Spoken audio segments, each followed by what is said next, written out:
Bab 17. Yesus di hadapan Pilatus. Sekitar pukul 8 pagi, menurut perhitungan waktu kita, ketika arak-arakan tiba di istana Pilatus. Hanas, Kayafas dan para pemimpin Sanhedrin berhenti di bagian antara forum dan pintu masuk ke praetorium, di mana bangku-bangku batu ditempatkan bagi mereka. Para pengawal dengan brutal menyeret Yesus ke kaki anak tangga yang menuju ke kursi pengadilan Pilatus. Pilatus sedang berbaring di atas sebuah kursi yang nyaman di serambi yang menghadap ke forum. Di sampingnya terdapat sebuah meja kecil dengan 3 kaki, di mana diletakkan lencana kekuasaannya dan beberapa benda lain. Pilatus dikelilingi para pejabat dan para prajurit yang mengenakan pakaian kebesaran tentara Romawi. Orang-orang Yahudi dan para imam tidak masuk ke dalam praetorium karena takut mencemarkan diri, jadi mereka tetap berada di luar. Ketika Pilatus melihat arak-arakan yang hiruk-pikuk itu masuk, dan melihat betapa keji orang-orang Yahudi yang kejam memperlakukan tawanan mereka, ia bangkit, dan menyapa mereka dengan nada meremehkan sebagaimana dapat dibayangkan seorang jenderal yang menang perang menyapa kepala desa kecil yang ditaklukkannya. Apa maksud kalian datang pagi-pagi seperti ini? Mengapa kalian menganiaya tawanan ini sebegitu keji? Tidak dapatkah kalian menahan diri untuk tidak menyiksa dan menganiaya tawanan kalian bahkan sebelum mereka diadili? Mereka tidak menjawab, melainkan berteriak kepada para pengawal, bawa dia kemari, bawa dia untuk diadili.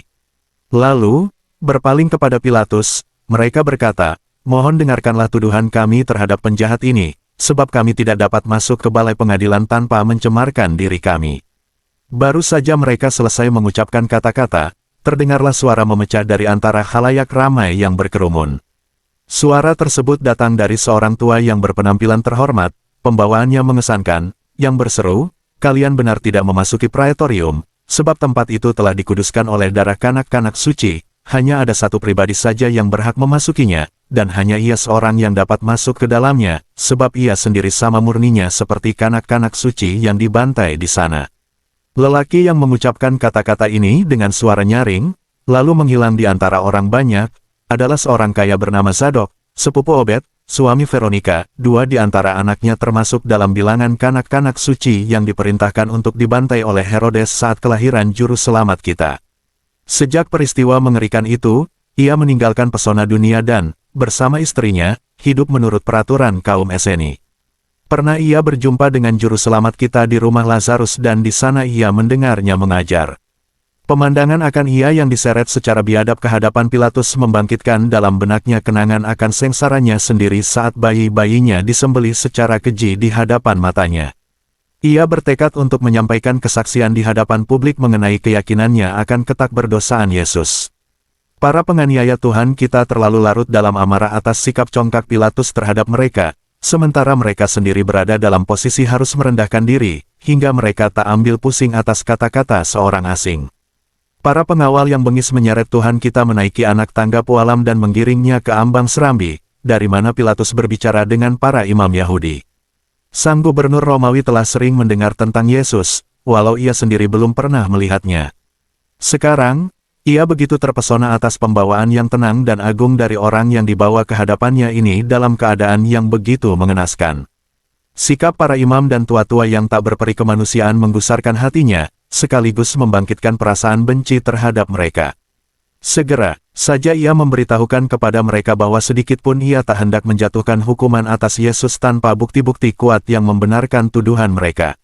Apakah tuduhan kamu terhadap orang ini? Tanyanya kepada para imam dengan nada sangat menghina. Jikalau ia bukan seorang penjahat, kami tidak menyerahkannya kepadamu. Jawab para imam dengan sengit. Ambillah dia, kata Pilatus, dan hakimilah dia menurut hukum Tauratmu. Engkau tahu betul, jawab mereka, kami tidak diperbolehkan menjatuhkan hukuman mati atas seseorang. Para musuh Yesus amat murka, betapa ingin mereka pengadilan itu segera berakhir dan kurban mereka dihukum mati sesegera mungkin, agar mereka dapat mempersiapkan diri untuk perayaan kurban anak domba Paskah. Orang-orang brengsek yang menyedihkan ini tidak mengetahui bahwa ia yang mereka seret ke hadapan pengadilan seorang hakim kafir, yang kediamannya bahkan tak boleh mereka masuki karena takut menajiskan diri dan tak layak ambil bagian dalam kurban yang figuratif, bahwa ia, dan hanya ia saja, adalah anak domba Paskah sejati, sementara yang lain hanyalah sekedar lambang belaka. Pilatus akhirnya memerintahkan mereka untuk menyampaikan tuduhan. Mereka mengajukan 3 tuduhan dan membawa 10 orang saksi guna membuktikan kebenaran masing-masing tuduhan. Tujuan utama mereka adalah meyakinkan Pilatus bahwa Yesus adalah pemimpin suatu komplotan yang melawan Kaisar, dengan demikian ia dapat dijatuhi hukuman mati sebagai seorang pemberontak. Mereka sendiri tak memiliki wewenang dalam perkara demikian, sebab mereka tak memiliki hak untuk mengadili seseorang, terkecuali yang menyangkut pelanggaran-pelanggaran agama. Usaha pertama mereka adalah membuktikan bahwa ia menghasut rakyat, memicu mereka mengadakan pemberontakan, dan dengan demikian merupakan ancaman bagi ketenangan dan kesejahteraan rakyat. Guna membuktikan tuduhan ini, mereka mengajukan beberapa saksi palsu. Juga mereka melaporkan bahwa ia melanggar hari Sabat, bahkan mencemarkannya dengan menyembuhkan orang sakit pada hari itu. Saat mereka menyampaikan tuduhan ini, Pilatus menyela dan mengatakan dengan nada mencemooh, "Tentu saja, karena tak seorang pun dari kalian sendiri sakit, seandainya kalian sendiri yang sakit, pastilah kalian tak akan mengeluh disembuhkan pada hari Sabat." Ia menyesatkan rakyat dan mengajarkan ajaran-ajaran yang paling menjijikkan. Ia mengatakan bahwa tak seorang pun dapat beroleh hidup kekal jika tidak makan dagingnya dan minum darahnya. Pilatus merasa jengkel atas dendam kesumat yang terungkap lewat perkataan maupun ekspresi wajah mereka. Ia memalingkan wajahnya dari mereka dengan pandangan mengejek seraya berkata, "Pastilah kalian sangat ingin mengikuti ajaran-ajarannya dan beroleh hidup kekal, sebab kalian semua haus akan tubuh dan darahnya." Orang-orang Yahudi kemudian mengajukan tuduhan kedua melawan Yesus, yaitu bahwa ia melarang rakyat membayar pajak kepada Kaisar. Kata-kata ini membangkitkan murka Pilatus, sebab merupakan tanggung jawabnya agar semua pajak dibayarkan sesuai ketentuan. Ia berseru dengan berang, "Bohong. Aku pasti lebih tahu tentang masalah ini daripada kalian." Hal ini membuat para musuh Tuhan kita segera melanjutkan ke tuduhan yang ketiga, yang mereka ajukan dengan kata-kata seperti ini, "Meskipun orang ini asal-usulnya tidak jelas, ia merupakan pemimpin dari suatu kelompok yang besar. Saat menjadi pemimpin mereka, ia menjatuhkan kutuk atas Yerusalem, dan menceritakan perumpamaan-perumpamaan bermakna ganda mengenai seorang raja yang sedang mempersiapkan perjamuan nikah bagi puteranya. Orang banyak yang ia kumpulkan di bukit pernah berusaha menjadikannya raja. Hal ini lebih cepat dari yang ia perkirakan, rencananya belum matang, karenanya ia melarikan diri dan bersembunyi. Sesudah itu, ia datang kembali dengan lebih mantap. Hari itu ia memasuki kota Yerusalem di hadapan halayak ramai yang bersorak-sorai. Ia memerintahkan orang banyak meneriakkan seruan-seruan yang membahana, "Hosana bagi anak Daud. Diberkatilah kerajaan yang datang, kerajaan Bapa kita Daud." Ia mewajibkan para pengikutnya menyampaikan penghormatan kerajaan kepadanya. Ia mengatakan kepada mereka bahwa dialah Kristus, Tuhan yang diurapi, Mesias, Raja yang dijanjikan kepada bangsa Yahudi, dan ia menghendaki disebut dengan gelar-gelar agung itu. 10 orang saksi memberikan kesaksian mengenai hal ini. Tuduhan terakhir, bahwa Yesus membuat dirinya disebut Raja, meninggalkan kesan dalam diri Pilatus. Ia mengernyitkan kening, meninggalkan serambi, melayangkan pandangan selidik kepada Yesus, masuk ke dalam apartemen sebelah, dan memerintahkan para pengawal untuk membawanya seorang diri ke hadapannya. Pilatus bukan saja seorang yang percaya tahyul, tetapi juga amat lemah jiwanya dan mudah terpengaruh. Seringkali ia, dalam pengajaran kafir, mendengar disebut adanya anak-anak dewa yang tinggal untuk sementara waktu di bumi. Ia juga tahu pasti bahwa para nabi bangsa Yahudi sejak lama berselang telah menubuatkan bahwa akan bangkit dari antara mereka. Dia yang adalah Tuhan yang diurapi, juru selamat mereka, pembebas dari perbudakan, dan bahwa banyak di antara mereka yang percaya teguh akan hal ini. Ia juga ingat bahwa raja-raja dari timur telah datang kepada Herodes, pendahulu penguasa yang sekarang, untuk menyampaikan sembah sujud kepada raja orang Yahudi yang baru dilahirkan, dan bahwa karena hal itu, Herodes memerintahkan pembunuhan kanak-kanak suci. Telah seringkali ia mendengar tradisi mengenai Mesias dan raja orang Yahudi, dan bahkan mempelajarinya dengan rasa ingin tahu, meskipun tentu saja, karena ia seorang kafir, tanpa iman sedikitpun. Andai ia mempercayainya, mungkin ia akan sependapat dengan kaum Herodian dan kaum Yahudi yang menantikan seorang raja yang berkuasa dan jaya. Dengan gagasan-gagasan demikian dalam benaknya, maksud orang-orang Yahudi menuduh seorang pribadi yang malang dan sengsara yang mereka bawa ke hadapannya dengan tuduhan menyatakan diri sebagai raja yang dijanjikan dan Mesias, tentu saja tampak tak masuk akal baginya. Tetapi, karena para musuh Yesus mengajukan tuduhan-tuduhan ini sebagai bukti pengkhianatannya terhadap Kaisar, ia pikir baik jika ia menginterogasinya secara pribadi mengenai hal tersebut.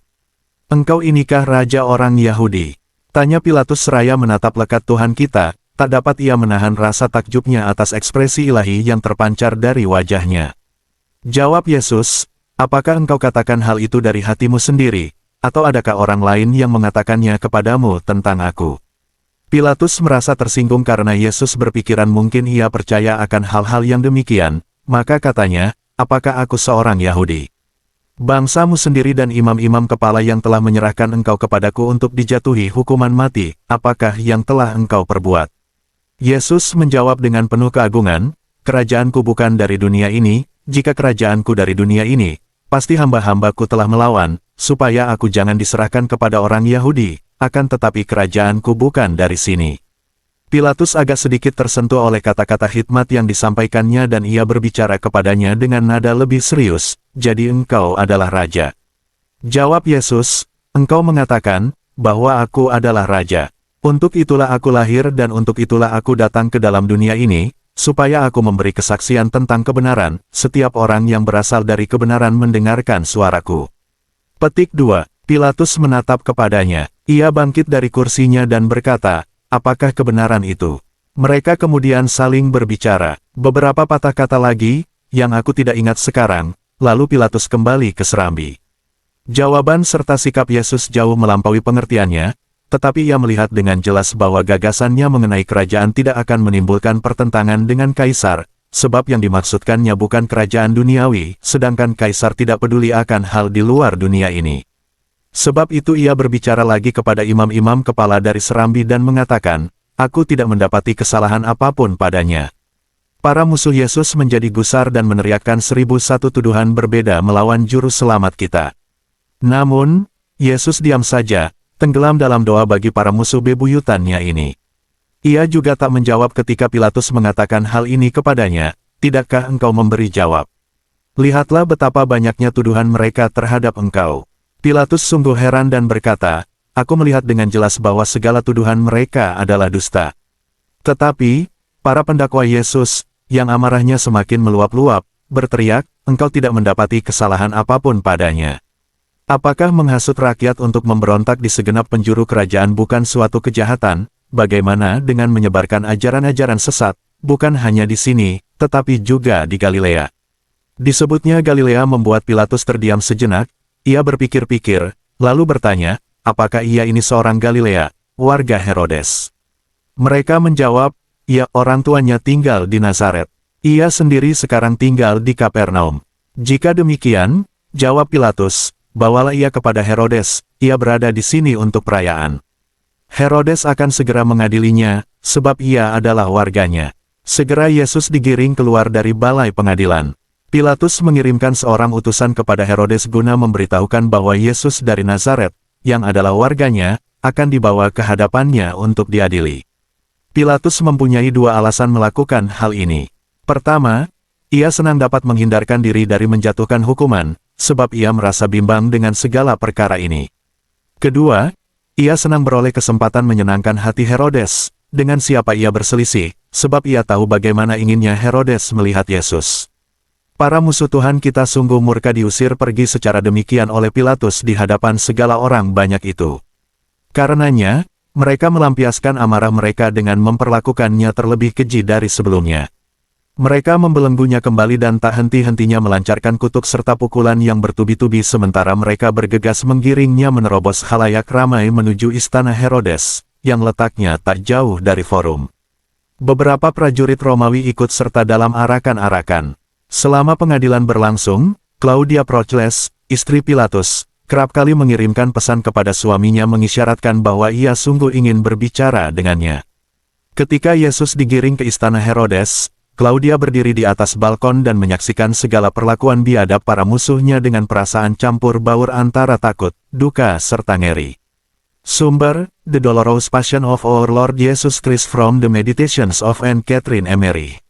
Diperkenankan mengutip menyebarluaskan artikel di atas dengan mencantumkan, diterjemahkan oleh Yesaya, www.indosel.net/Yesaya.